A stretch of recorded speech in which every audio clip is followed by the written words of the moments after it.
This one will break your heart. I mean, a young man, 14 years old, 14 years old, goes missing from a family barbecue and is found on the side of the road 18 months later. And now it's 3.5 years later, and no one's been arrested. No one has come forward with information. No justice, no answers. That's why we do the segment. Our great affiliate, WFTS, has the story of Jabez Spann, just 14 years old.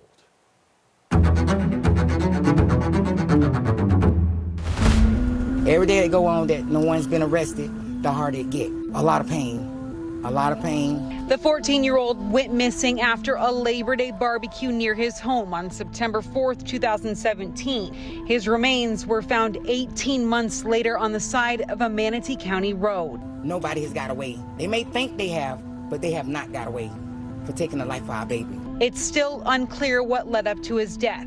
Investigators say Jabez may have witnessed a murder before his disappearance. It takes a certain kind of monster to kill a child anyways. And then the silent code, I'm not talking, this is a child, that's a whole different ballpark. Ain't no snitching rules in that. Sarasota police once again are urging anyone with information to come forward. A $50,000 reward remains in place for tips leading to an arrest. They have took this case as if it's their own child. They done been there for us more than the community have. Jake says her family's faith and determination to find who did this is what has gotten them through. And you gotta ask God to help give you the strength to continue every day. All right. Here's the number. We put it up, we'll keep it up. Remember, it's also on my Facebook page, 941-366-TIPS. This is the Sarasota Crime Stoppers number down in Florida, 941-366-TIPS. It's time to come forward with the information. It's been 3.5 years. Imagine if it was your child. Gone, right? That you never recover from. But then to not know an answer about what happened and to not have justice, and you know each and every day that there are people out there that have the answer and can help deliver that justice. I want to bring in our special guest from Tampa, Florida, is Jabez, his mom, Tawana, is with us. Tawana, thank you so much for joining us tonight. You're welcome. Thank you for having me. I try to make these stories, I try to give people an idea of what it is like and make it real for them, that this is not like a TV show. This was a 14-year-old boy. This was your boy. What have the 3.5 years been like for you? Confusing, anger, complicated. I was just listening to you as you were coming on, and you're introducing us. It's just crazy. You never really think that you're going to see. To look at his name up here is unreal within itself. It's almost kind of like you can take his name away and you can put almost anyone's child's name there, and they would kind of realize like it doesn't seem like that should be something that's happening to anyone, less likely your child. It shouldn't happen. What happened that day? What do you remember about the day that he went missing? And was there any indication that something was happening, or was it just a regular day? Well, at that time, he resided with my mom. We co-parented. So she called me the next day, and she had realized he hadn't been to school. And we knew it was real important because he had called me that Saturday. In his voice, when I looked back, I could tell that something was wrong. But she called me and she was like, he didn't go to school. And one of the main things that Jabez wanted to focus on, he was very determined to get to play football in the NFL. He had just played in the Dallas Cowboys stadium like 2 months before, second in the nation. So he was like really keen on trying to make sure that he got there. So him missing school was definitely a red flag for my mom. So she called me in.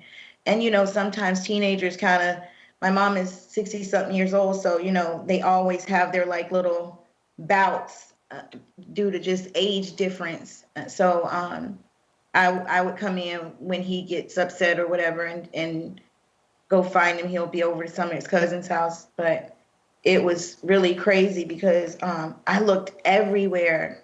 I stayed up until about 4 a.m. searching, but I remember before I stopped searching, probably around 12 o'clock, someone came to me and said, well, he witnessed a murder.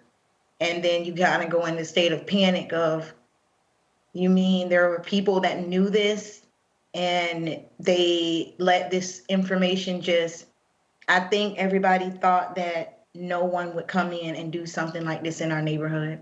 I think that's what they were thinking.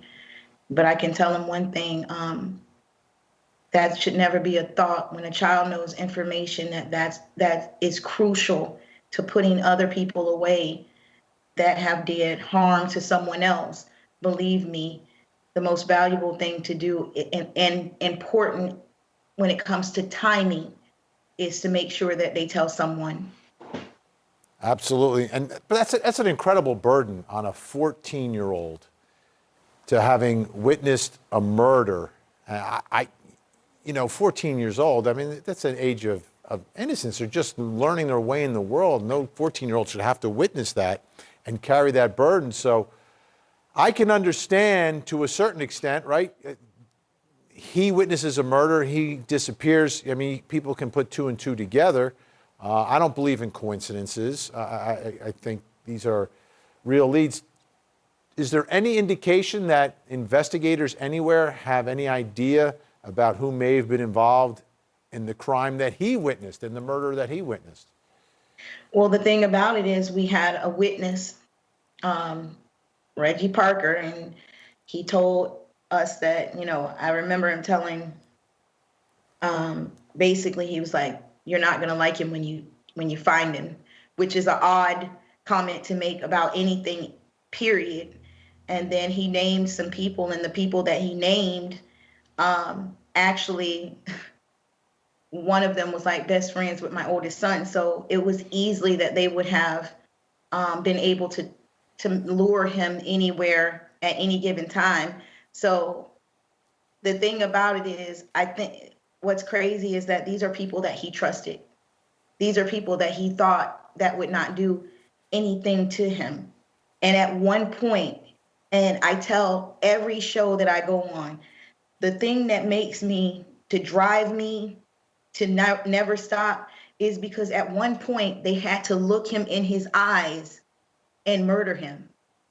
They had to, literally, he had to know in his heart that my life is finna be taken. And for that, that's why there's no way that we could ever stop. Just for that moment. Today, my mom called me and someone from her church made her this beautiful blanket of him. And she didn't even know I was going on court TV. I kind of try to keep it away sometimes because it just puts salt in the wound. And the blanket was so beautiful. And when I looked on the blanket, I was just like,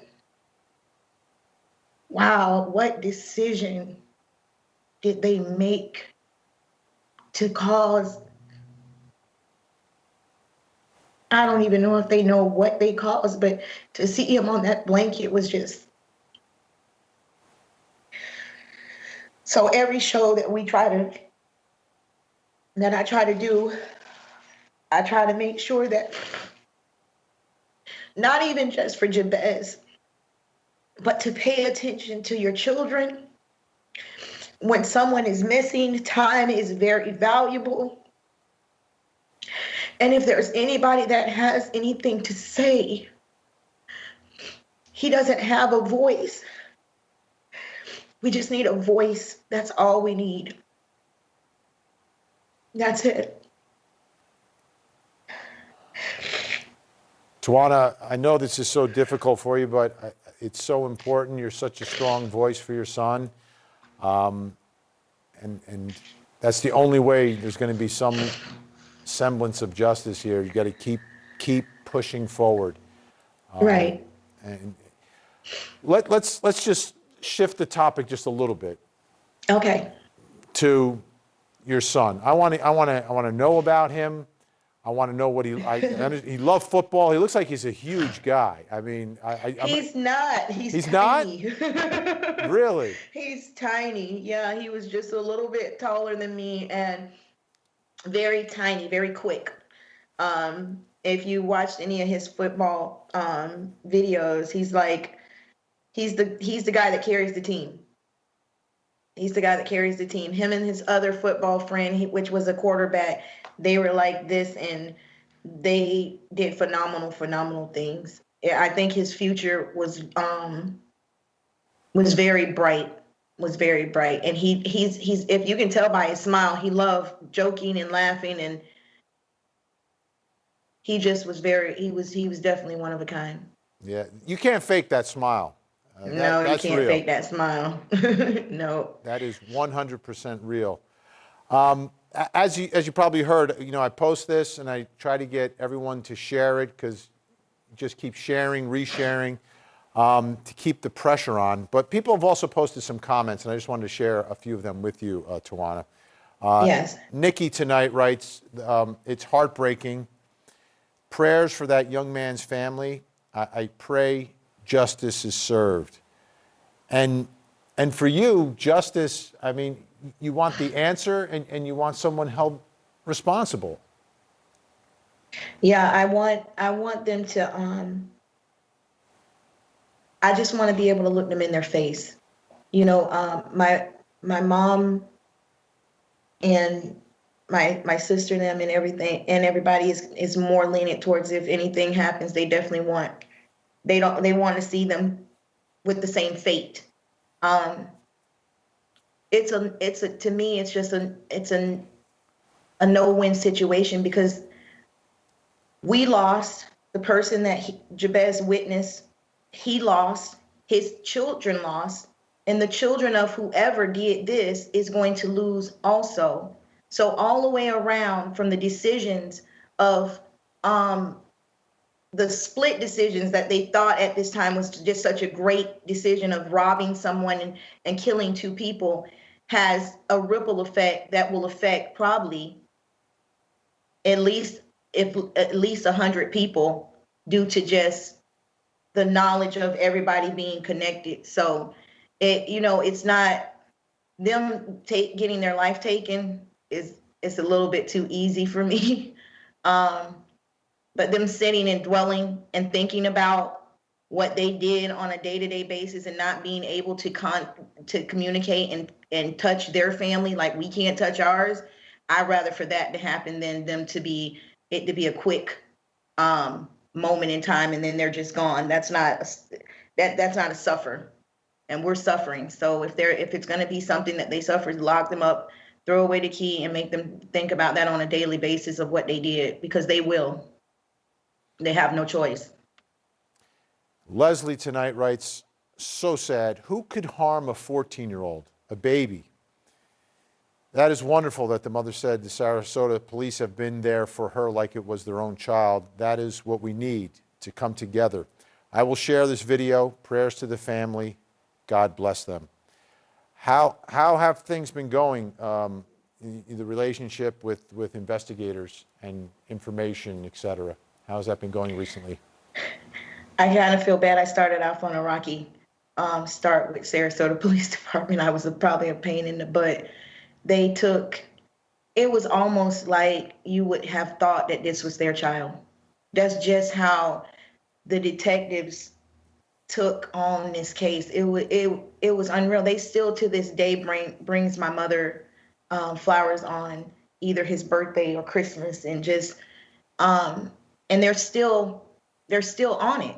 I mean, I check up with them on very frequently, and they're still pursuing who did this. And sometimes when things like this happen, they're like, okay, we found him and that's it. But for some reason, he has a very special place in their heart, and I thank God for that. We couldn't have asked for a better team. I knew when they found him, I could see in their faces like that's it. It was never something they wanted to ever tell us.